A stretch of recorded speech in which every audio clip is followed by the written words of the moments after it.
मध्य प्रदेश में उपचुनाव के लिए भाजपा और कांग्रेस दोनों के उम्मीदवारों की सूची जारी हो गई है। भाजपा ने कांग्रेस और विधानसभा से इस्तीफा देने वाले 25 पूर्व विधायकों को टिकट दे दिया है।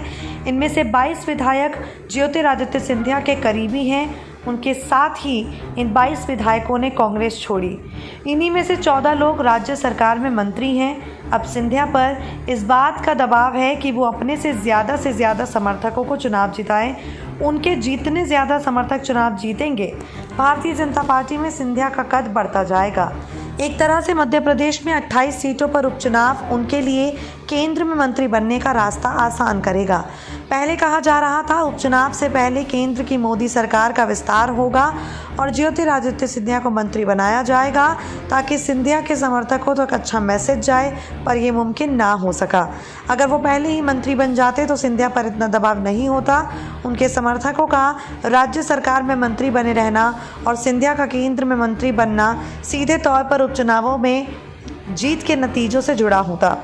दूसरी ओर भाजपा के प्रदेश नेतृत्व या मुख्यमंत्री शिवराज सिंह चौहान के ऊपर मामूली दबाव है।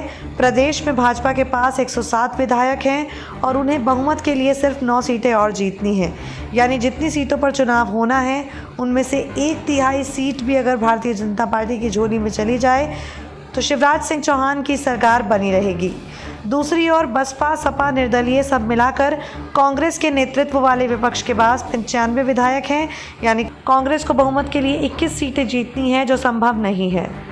शिवराज सिंह चौहान अपनी सरकार को लेकर आश्वस्त हैं। उपचुनाव में मेहनत करेंगे, उनके ऊपर ज़्यादा दबाव नहीं होगा।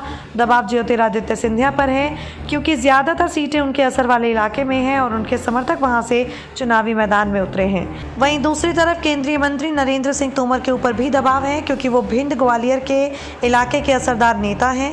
भाजपा के ज़्यादातर उम्मीदवारों को जीत दिलाने की जिम्मेदारी सिंधिया और साथ ही नरेंद्र सिंह तोमर पर ही है।